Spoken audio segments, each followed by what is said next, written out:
Bonjour à toutes et à tous et bienvenue dans cette nouvelle vidéo consacrée encore une fois à l'univers des nouvelles technologies et aujourd'hui plus particulièrement au domaine des NAS Synology, puisque je vous avais sorti il n'y a pas si longtemps que ça une vieille vidéo que j'avais dans mes cartons depuis un moment sur comment effectuer une sauvegarde incrémentale et en temps réel de votre ordinateur Windows sur votre NAS Synology. Simplement, ça utilisait des anciens paquets qui, pour tous ceux qui ont encore des NAS un petit peu anciens, des séries 13, des séries 15, des séries 17, eh bien, cette vidéo fonctionnera parfaitement. Et pour tous ceux qui s'équipent récemment et qui voudraient pouvoir faire la même chose, eh bien, votre NAS n'aura pas le support de ces anciens paquets et va donc être obligé d'utiliser Synology Drive. Et donc, c'est ce que nous allons voir aujourd'hui, comment réaliser une sauvegarde en temps réel et incrémentale de son ordinateur avec Synology Drive. On regarde donc tout ça juste après l'intro.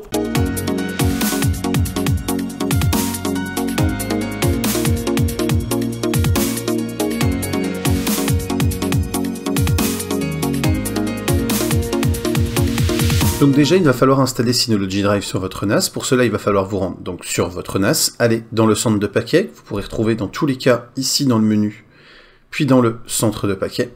Et donc ici dans la recherche, vous tapez Drive, et vous allez trouver Synology Drive Server.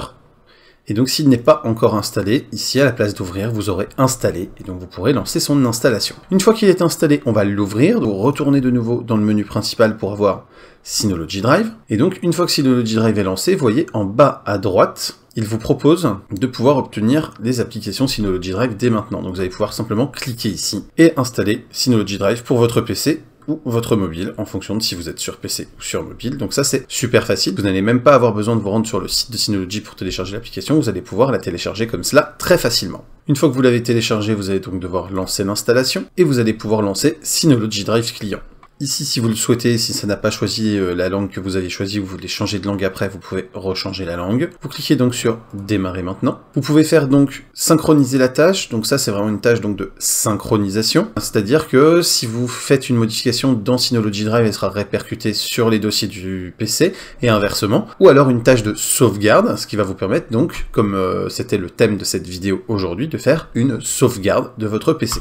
Ici, vous allez donc devoir ensuite retaper l'endroit où se connecter à votre Synology. Donc là, comme vous êtes sur un domaine en local, ça va être l'adresse IP en fait de votre NAS. Mais vous voyez que si vous avez utilisé Quick Connect ou si vous avez un nom de domaine qui est lié, vous allez aussi pouvoir le faire directement à distance, ce qui peut être pratique avec un PC portable, puisque vous allez pouvoir mettre votre IP externe ou votre nom de domaine via un OIP ou quelque chose comme ça par exemple, et pouvoir vous connecter ainsi. Et bien sûr, si vous cochez la petite case « Activer le chiffrement de la transmission des données SSL », ça permettra d'envoyer des données chiffrées. Alors sur votre propre réseau, ce n'est pas forcément nécessaire, mais si vous êtes sur un ordinateur portable ou un smartphone et donc que vous passez par des réseaux extérieurs, ça permettra de chiffrer l'ensemble de vos données avant qu'elles ne sortent de votre terminal, et donc qu'elles ne voyagent pas en clair sur Internet, et donc ça évite, si ce sont vos photos ou des données de travail ou des choses comme ça, des fichiers clients, que ça puisse être intercepté et que ça puisse être ensuite exploité. Le proxy vous permet bien sûr de paramétrer un proxy si vous en avez un. Il vous pousse la solution maison Quick Connect, mais vous n'êtes vraiment pas obligé de l'utiliser. Et là, ici, si vous met ce message-là, c'est juste que vous n'avez pas téléchargé de certificat, en fait, sur votre NAS pour pouvoir avoir un chiffrement des données. Donc là, c'est le cas sur ce NAS-là, parce que j'ai toujours pas refait le tuto, et donc je veux le faire avec le tuto qui sera dédié.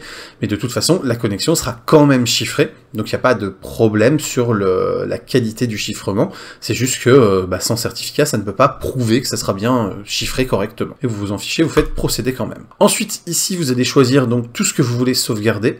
Donc vous voyez que le problème d'une solution comme Synology Drive, et comme les précédentes solutions, c'est que là, vous ne pouvez pas sauvegarder tout le disque système, le disque C, avec ce système-là. Donc il faudra faire une sauvegarde supplémentaire via l'outil Windows de sauvegarde des images du disque C de manière régulière pour le disque C, et pour le reste, effectivement, eh bien, vous arriverez comme ça à avoir une sauvegarde qui se fait. Donc voilà, ensuite vous allez sélectionner tout ce que vous voulez faire. Donc attention, parce que là, par exemple, vous voyez, tous ces disques-là, moi, en fait, ce sont des disques réseau. Donc vous voyez ici, à partir du disque T, en fait, jusqu'au disque I, ce sont des disques locaux, mais à partir du disque T, c'est mon propre NAS. Donc forcément, si je coche au-delà du disque I, que je coche les T à Z, eh ben, il va se mettre à me sauvegarder dans un dossier des choses qui sont déjà sur le NAS, ça n'a absolument aucun sens. Et ici, la destination de la sauvegarde, ça vous permet de savoir où est-ce que vous allez sauvegarder ces données-là, pour ensuite pouvoir facilement les retrouver, et surtout les distinguer, c'est-à-dire que là, par exemple, PC Hugo, bah, c'est mon PC principal, mais si j'ai un PC Hugo fixe, un PC Hugo portable, un PC Hugo secondaire qui est branché à la télé ou je ne sais quoi, bah, ça peut être bien de leur donner donc des noms différents pour savoir quelles données se trouvent dans quel dossier si à un moment vous avez besoin de les retrouver. Ici, les règles de sauvegarde, ça va vous permettre donc de faire des filtres avant la sauvegarde. Donc par exemple, la taille maximale de fichier va vous permettre de ne sauvegarder que des petits fichiers, et donc d'éviter par exemple de sauvegarder des vidéos ou des choses comme ça si ce n'est pas votre but. Le but étant par exemple que si vous avez à un moment des vidéos sur votre NAS, qu'elles se lisent moyennement bien parce que y a pas assez de débit, parce qu'ils décodent pas assez bien ou quoi que ce soit, et que vous les téléchargez sur votre téléphone pour les regarder ensuite avec le lecteur du téléphone, bah, qu'ils n'aillent pas refaire une sauvegarde de cette vidéo dans le dossier de sauvegarde de votre téléphone, alors qu'en fait c'est déjà une vidéo de votre NAS, vous voyez par exemple. Et puis vous allez aussi donc pouvoir, ici, retirer ajouter des extensions qui ne seront pas sauvegardées. Le but pour lui, c'est de vous retirer déjà tous les fichiers swap, les fichiers temporaires, etc. Mais par contre, ça veut dire aussi que si par exemple, vous vous dites, tous les fichiers JPEG, par exemple, pour X ou Y raison, je veux pas les sauvegarder, parce que je sais que je fais déjà une tâche de sauvegarde où tous les JPEG partent dans un dossier spécifique de photos, et vous allez pouvoir comme ça dire, dans cette tâche-là, tu ne me sauvegardes pas les JPEG. Ensuite, sauvegarder les fichiers et les dossiers avec le préfixe, ça permet d'avoir tous les préfixes des fichiers et dossiers. Sauvegarder les fichiers et les dossiers temporaires, donc là c'est le principe de mettre ou de ne pas mettre tout ça, donc là il vous les a déjà supprimés comme c'est du temporaire, mais sinon vous pouvez lui demander automatiquement de les sauvegarder quand même. Et conserver les fichiers supprimés localement dans le dossier de destination de la sauvegarde à distance, ça veut dire que si après vous avez créé un fichier et que vous le supprimez de votre ordinateur ou de votre smartphone, il ne le supprimera pas, c'est bien donc une tâche de sauvegarde et non pas une tâche de synchronisation, mais par contre, vous pouvez quand même avoir une tâche de sauvegarde qui fait qu'une fois que vous vous débarrassez d'un fichier, il s'en débarrasse aussi sur la sauvegarde. Alors moi je le conseille pas, mais vous pouvez très bien le faire si vous êtes dans un système, un workflow par exemple, ou dans certains dossiers, vous faites beaucoup de création de fichiers, mais de manière temporaire parce que c'est juste pour travailler dessus avant votre fichier final, vous pouvez très bien effectivement lui demander après de supprimer ces fichiers-là.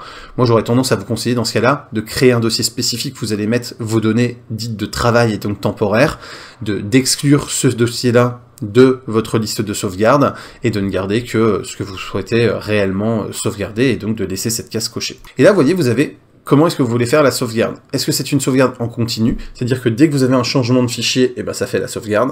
Est-ce que c'est une sauvegarde manuelle? Donc c'est vous qui allez choisir de dire, ça y est, là, si tu me fais l'actualisation de la sauvegarde. Et est-ce que c'est une sauvegarde programmée? Donc ça, c'est à certains jours ou certaines heures précises. Donc l'avantage de la sauvegarde continue, c'est que ça sauvegardera tout. L'inconvénient, donc comme je vous le disais, c'est que si vous avez quelques fichiers temporaires dans certains dossiers qui sont des fichiers de travail, il va vous les sauvegarder alors que vous ne le vouliez pas forcément. La sauvegarde manuelle, faudra y penser, mais ça peut vous permettre de le lancer au moment opportun, quand vous venez de finir un projet par exemple, ou ce genre de choses, ou quand vous avez par exemple fini d'utiliser votre PC pour pas que ça le ralentisse, etc. Et la sauvegarde programmée, ça peut permettre de le faire à intervalles réguliers, donc de ne pas avoir à y penser, mais par exemple de programmer ça tous les soirs entre 3h et 6h du matin, pour être sûr que les sauvegardes se fassent à des horaires où par exemple vous n'êtes pas en train de travailler sur votre PC, que ça ne vous bouffe aucune ressource. Là c'est à vous de choisir aussi le mode de sauvegarde qui vous sied le plus. Ensuite il va vous remettre ici donc les diverses informations de votre sauvegarde, et vous avez juste à faire effectuer. Il teste la connexion bien évidemment, et voilà, on est tout bon. Là on a notre tâche de sauvegarde. Donc ensuite comment ça se passe ici? Donc on a les tâches de synchronisation d'un côté, donc celles qui sont bidirectionnelles, les tâches de sauvegarde de l'autre, donc celles qui vont de votre terminal à votre NAS uniquement. On peut bien sûr, paramètres de sauvegarde ici, cliquer dessus pour pouvoir aller modifier tout ce qu'on avait choisi à tout moment si on change d'avis. Donc ça c'est super facile. Restaurer ici, ça peut permettre donc d'aller restaurer des données. Donc on va aller explorer les données qui ont été sauvegardées pour pouvoir ensuite se dire, voilà, je veux restaurer telle ou telle donnée parce que je viens de supprimer un fichier et j'ai besoin d'aller le rechercher. Ensuite donc ici dans la synchronisation journal, on a tout ce qui est en train de sauvegarder, et donc on voit exactement quels dossiers ou quels fichiers sont sauvegardés en temps réel. Dans les notifications ici, on va avoir votre sauvegarde est terminée, il y a un échec sur tel fichier parce qu'on n'a pas réussi à y accéder parce que Windows ne nous autorise pas à le faire, ou des choses comme ça. Et dans les paramètres généraux ici, on va pouvoir bien sûr changer la langue. Donc, par exemple, vous avez une tâche de synchronisation, vous avez supprimé certains documents, la connexion n'était pas établie, quand vous revenez que la connexion se refait, est-ce qu'il récupère les fichiers depuis le NAS pour vous les remettre sur le PC, ou est-ce qu'au contraire, il va les supprimer du NAS pour remettre la sauvegarde à jour dans ce sens-là en supprimant. Ici, c'est s'il y a plusieurs versions d'un fichier modifié à différents moments, lesquels il choisit de conserver. Les notifications, donc si vous voulez qu'il vous affiche des notifs sur votre bureau pour vous dire ce qu'il en est. Ensuite, là, c'est donc des gestions d'affichage, mais là, les titres sont assez explicites. Et donc, le proxy, c'est pour programmer un proxy. Donc ça, si vous avez déjà un proxy, vous saurez forcément quoi mettre dedans. Enfin, dernière petite chose, vous avez donc, quand vous êtes ici sur Synology Drive Server, la possibilité comme ça de l'ouvrir. Donc vous voyez, parce que on a Synology Drive, mais on a aussi Synology Drive Server, bien sûr. Ici, on ne le voit pas, Synology Drive Server, comme vous pouvez le constater dans le menu.